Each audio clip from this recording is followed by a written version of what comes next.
Okay friends, once again welcome to the YouTube channel मैरून बेर academy में बहुत बहुत स्वागत है। पिछले वीडियो में हमने कवर किया था आर्टिकल 81। आज हम आर्टिकल 82 की बात करेंगे। चैनल को अब तक सब्सक्राइब नहीं किया, चैनल को सब्सक्राइब करें ताकि ऐसी इंपॉर्टेंट वीडियोस आपके पास आती रहेंगी। आज हम बात करेंगे रीएडजस्टमेंट आफ्टर ईच सेंसस। हर जनगणना के बाद सीट्स का, लोकसभा सीट्स का रीएडजस्टमेंट, ठीक है, और जो निर्वाचन क्षेत्र है उनका रीएडजस्टमेंट हर जनगणना के बाद। अब जैसे हमें पता है कि आपकी नॉलेज के लिए बताऊं, इंडिया में क्या है, हर 10 साल बाद जनगणना रहती है।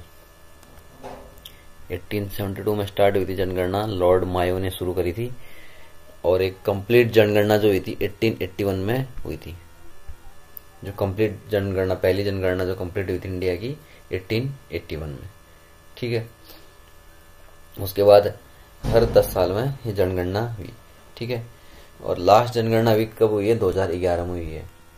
2021 में होनी थी, कोविड के कारण नहीं हुई, तो अभी 2024 जनरल इलेक्शन के बाद होने की उसकी संभावना है, मतलब प्लान है उसका।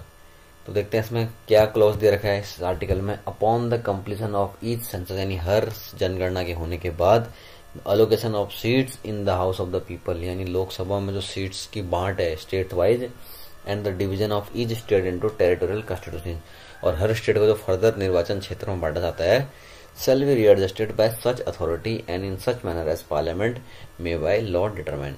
जैसा कि पार्लियामेंट अपने कानून बनाएगा और उस हिसाब से उसको रीएडजस्ट करेगा, क्योंकि हर जनगणना में लोगों की जनसंख्या बढ़ जाएगी, उस हिसाब से क्या है, उसको उनके सीट्स को और निर्वाचन क्षेत्रों को रीएडजस्ट करेगा।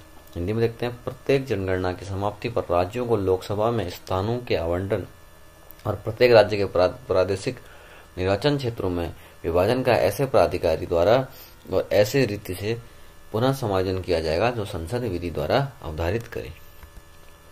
इसके आगे क्या लिखा? Provided that such readjustment shall not affect the representation in the house of the people until the dissolution of the then existing house.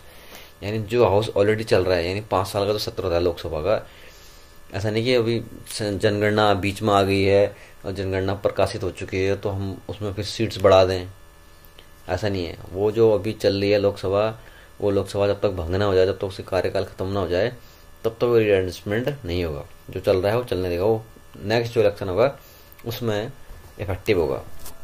आगे देखते हैं, प्रोवाइडेड फर्दर सर्ट readjustment shall take place from such a date as the President may by order specify and until such readjustment takes effect any election to the House may be held on the basis of the territorial constituencies existing before such readjustment.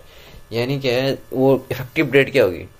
जनगणना हो गई है, जनगणना प्रकाशित हो गई है, उसके बाद रीएडजस्टमेंट आपने कर दिया है जनसंख्या के हिसाब से, सेंसस के हिसाब से, तो वो उस डेट पे जो कोई था ना कि ऑथेंटिक जो डेट साइन, जो प्रेसिडेंट साइन करेगा उस ऑर्डर को, और प्रेसिडेंट जो डेट जारी करेंगे अपने ऑर्डर के साथ, उस डे से माना जाएगा कि ये रीएडजस्टमेंट है। अब जो आगे जो चुनाव होगा वो इस रीएडजस्टमेंट के हिसाब से होगा, ठीक है। और तब तक अंटिल सच रीएडजस्टमेंट, जब तक वो रीएडजस्टमेंट नहीं होता तब तक जो भी इलेक्शन होगा वो किस बेस पे होगा?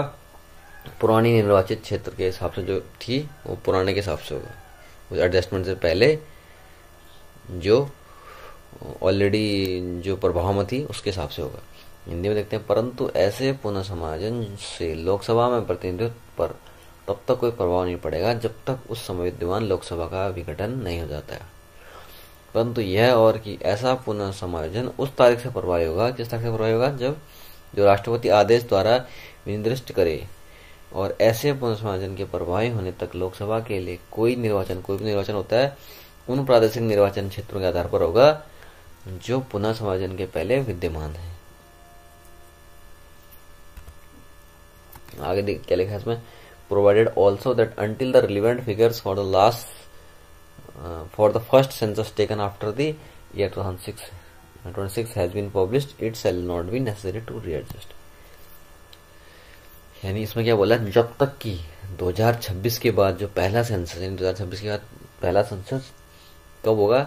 लगभग 2031, जो 10 साल के हिसाब से, जैसे अभी 2021 में होना था वो कोरोना के कारण नहीं हो पाया, ऐसे अगर 2021-31 का भी किसी कारण नहीं हो पाया वो बात अलग है। अदरवाइज 2031 में होना है, जो 10 साल के हिसाब से, जो हर 10 साल होता है, उस हिसाब से 2026 के बाद जो पहला सेंसस यानी 2031 में जो सेंसस होगा उसके जो रिलेवेंट फिगर्स हैं उस सेंसस के, वो प्रकाशित होने, जब वो पब्लिश हो जाएंगे तब से वो रीएडजस्टमेंट नया लागू रहेगा। तब तक क्या है, तब तक क्या रहेगा, तब जो अभी पुराना चलते आ रहा है, जो मैंने पिछले आर्टिकल में बताया था, allocation of seats in the house of the people, यानी लोकसभा में जो भी सीट्स का आवंटन है, सीट्स जैसे किस राज्य के पास कितनी सीट्स हैं लोकसभा की, वो कौन से जनसंख्या के हिसाब से रहेगा, 1971 के जनगणना के हिसाब से रहेगा। और दूसरा, the division of each state into territorial constitution, जो भी स्टेट है उसके फर्दर उसको बांटा गया है निर्वाचन क्षेत्रों में, उसकी बांट भी 2001 के सेंसस के हिसाब से होगी। ठीक है, अभी तक, जब तक कि 2026 का बाद का पहला जो सेंसस है वो प्रकाशित नहीं होता। परंतु यह और कि जब तक 2026 के पश्चात की गई पहली जनगणना के सुसंगत आंकड़े प्रकाशित नहीं हो जाते हैं, तब तक इस अनुच्छेद के अधीन राज्यों को लोकसभा में 1971 की जनगणना के आधार पर पुनः समायोजित स्थानों के आवंटन का और प्रत्येक राज्य के प्रादेशिक निर्वाचन क्षेत्र में विभाजन का जो 2001 की जनगणना के आधार पर पुनः समायोजित किए जाए, पुनः समायोजन आवश्यक नहीं होगा।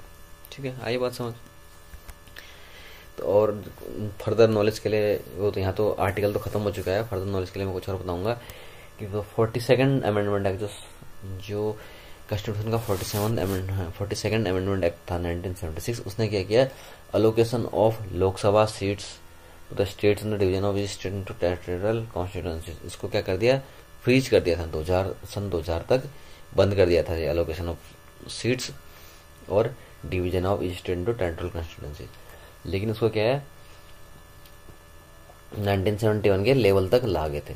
फिर फर्दर जो अमेंडमेंट हुआ, 84th अमेंडमेंट एक्ट 2001 हुआ था, उसने क्या किया, 25 साल बढ़ा दिए, 25 साल बढ़ा दिए और क्या है, 2026 कर दिया इसको। ठीक है,